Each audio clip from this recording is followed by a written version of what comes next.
Alright, part 5. Recovered from TSW. 8 things I did and kept doing during my worst days of TSW, which led to huge improvements in my TSW skin recovery. Today, I've been free from TSW symptoms for almost 3 years, and these 8 things played a foundational role into getting me out of TSW and getting my skin to where it is at today. So if you haven't watched parts 1 to parts 4, which contains the first 6 things I did and kept doing and still do, or if you need a refresher, definitely check them out. The links are in the description box below. This video, part 5, I will cover the 7th thing I did and kept doing. Let's go! Come, follow me on my journey towards a happier, healthier, and freer life. Subscribe to be notified on upcoming videos. Some of you may know I launched a collection of cold weather scarves, especially designed to comfort those with sensitive skin. So if you find scarves scratchy, check out freendcat.com. 7. I stopped researching TSW content. I stopped during my worst days of TSW and have not turned back since. It's freeing. Compared to earlier in my TSW journey, I spent every available moment researching TSW, and it came to a point, if I were to Google TSW healing, I would have already visited all the results on the first 20 pages. I also muted or unfollowed TSW related social media and exited TSW online forums. Too much information. What drove these decisions were coming to a conclusion that I think I know enough about what I'm experiencing with TSW in order to move forward into the unknown and chart out my own healing journey. Everything else I was looking for online were mainly driven by my extreme skin pain or the fear of the unknown. But a lot of these TSW content online were fueling my skin pain or the fear of the unknown with contradictory information, with misinformation, with anxiety, with more fear, and sometimes a bait to lure you to pay more to find out more. It's important to be aware of our mental state when TSW symptoms start to appear or worsen. First 1.5 years of my TSW journey, especially the beginning when the symptoms were starting to appear and my skin was drastically worsening and worsening, I was in a lot of shock and fear. I was desperate to get better. I was vulnerable. And when you are desperate and vulnerable, there will be people that will try to see if they can take advantage of that. So we have to be aware of our mental state and protect ourselves. Hopefully what I'm about to share may be helpful. I've said this before, no one can tell you how long it will take for you to recover from TSW. It's dependent on way too many factors. The past, the present, the future, your lifestyle choices, your current environment. And only you have the ability to try to figure that out. And you can do that by first regaining mental clarity. Then observe your own unique situation and reflect upon it. And then trust yourself that you have what it takes to figure it out on your own, and it is going to take time.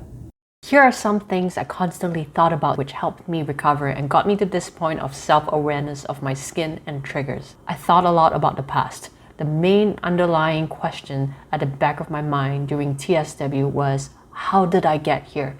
I was always thinking about this, replaying the years of events leading up to TSW. Thinking about this question was where I got the most clues about my triggers. And it's not a straightforward thing. I thought about this for years, testing out my suspicions, making little adjustments to my lifestyle. And you know what? The root causes have nothing to do with food or leaky gut. And while I was consciously finding clues from my past, I was also actively thinking about the present. What does my mind and body need at this moment? What is stressing me out right now? And what can I do to eliminate or reduce this stress? How can I avoid my triggers? And just because someone suggests that you should avoid gluten, dairy, sugar, soy, nightshades, non-organic products, or chemical products does not necessarily mean they are your triggers. They may, or they may not be. Triggers are something that take time to figure out. You have to observe, take note, reflect, and it could take months of years of flare-ups and observations and flare-ups again in order to confirm if something is indeed triggering to your skin. And you can also take a skin allergy test, the medical one, where they will prick your skin with an allergen and you will see right away if you are allergic to something. But the chances are if you're allergic to something, you probably already know that by now because allergic reactions are almost immediate or your doctor would have already told you. But other than that, everything else, food sensitivities, I think they are a distraction and a waste of money. When I was desperate and vulnerable, I found those tests very appealing because I was going through the unknown. I didn't know what was going on. I wanted a plan of action to follow so I could get out of TSW. So you would spend hundreds of dollars to do this because out of it you get this booklet that tells you this is specifically what you should avoid. And yeah, it can be appealing in that way, but I don't think it helps at all. And I think it distracts me from what I really should focus on, which is to look within. Over-researching TSW content prolonged my flare-ups more than it helped my skin to heal. So I stopped. Out of sight, out of mind. I wanted to make sure that my flare-ups were not a result of a self-fulfilling prophecy. There was a period during TSW when wherever I ate eggs, my skin would start to get itchy and then a flare-up would be triggered. Now I look back. That was a self-fulfilling prophecy. Was it the stress and fear of eating a potentially triggering food causing the flare-up? Or was it actually the food itself? Something to think about. And I thought about it all the time. Every time I'm eating, I'm getting a flare-up, I will be wondering, is it stress or is it the food? And it took a very long time, and I put in a lot of effort in managing my stress to remove that stress component. And at the end, now I know for a fact, for my case, for myself, everyone is different, but for my case, food has nothing to do with my skin issues, with the exception of eating certain very spicy foods. And that is because when I eat very spicy foods, I tend to sweat. And when I sweat, it triggers eczema flare-ups. I mean, when I sweat, it causes itch. And when I itch, it's a tendency to cause flare-ups. And that is purely based on long-term observation.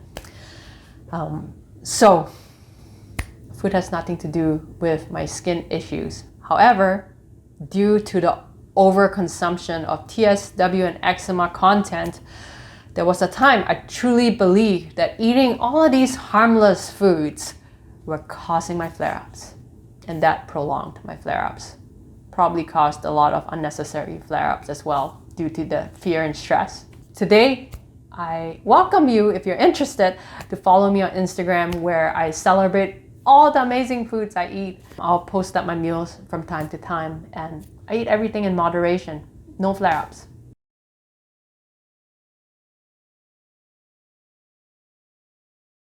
I also did not find any value in following another person's ongoing TSW recovery journey for the following reasons. Bear in mind, this is only my experience, one perspective out of many. Everyone's different. So if a person has been suffering from TSW for an extremely long time, many years, with no significant improvement, I will start to feel discouraged and hopeless, even though that person's situation has nothing to do with my TSW situation.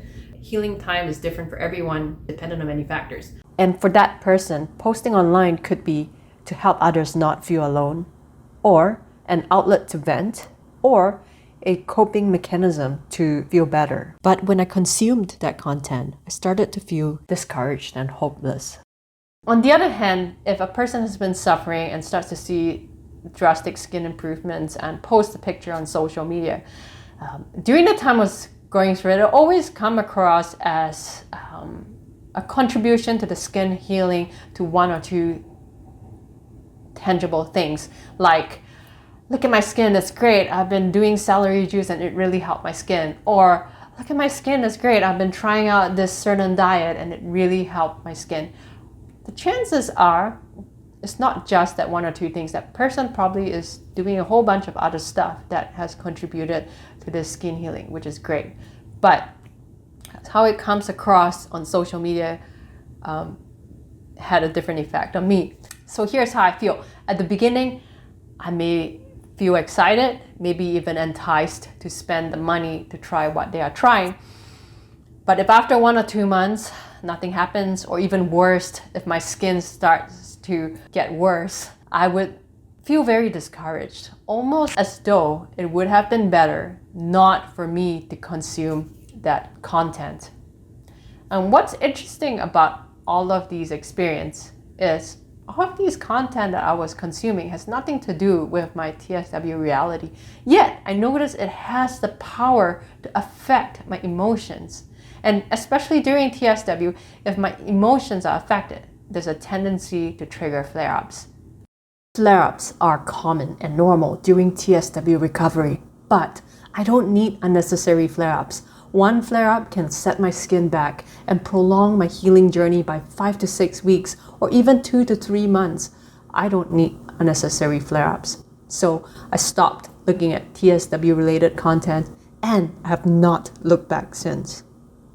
After all of these experiences, I came to a conclusion that I know my skin is going to heal eventually at my own pace. I don't know what the timeline is, but I can do whatever I can to tweak my lifestyle in order to make this healing journey sustainable. And the benefits of a sustainable healing journey is there's no longer any stress or self-induced pressure to heal by a certain time. I accepted the situation and my skin started to heal. Were there flare-ups after my skin saw drastic improvements? Yes, lots. But all I need to do during a flare-up is to make myself and my environment clean and comfortable, relax, and try to figure out what triggered the flare-up. It takes observation and reflection. At the beginning, it was a bit harder to figure out. But if you keep on doing this, over time, you will develop an awareness of your own skin and your surroundings. And it becomes easier because you start to know yourself and your skin. I don't need to turn to the internet for answers when I get a flare-up, or pay someone to do trial and error for me, or waste money on supplements. I didn't do any of that after my worst point of TSW, but my skin still healed. So if you are going through TSW right now, you can figure this out. It will take time, but you will get there. Trust yourself. Eliminating TSW-related content out of my life worked effectively for my recovery. However, it may not be for everybody. I have TSW friends who found the TSW online communities as an important source of emotional support to go through this very painful and difficult time. So if you are one of them, I can understand that. And it's okay to go on to online communities. It's just for me, I find TSW online communities information overload and a little bit overwhelming. However, if you find these communities and content helpful, I have 3 things for you to protect yourself. 1, always be discerning. 2, remember the term conflict of interest, especially if you're receiving emotional support. And 3, be aware that misery loves company. I hope this helps. Thanks for watching. I'll see you next time. One more thing I did and kept doing during my worst days of TSW, which led to huge improvements in my TSW skin recovery. Subscribe to be notified of the final part of this series. In the meantime, definitely check out the first 7 things I did. Links in the description box below.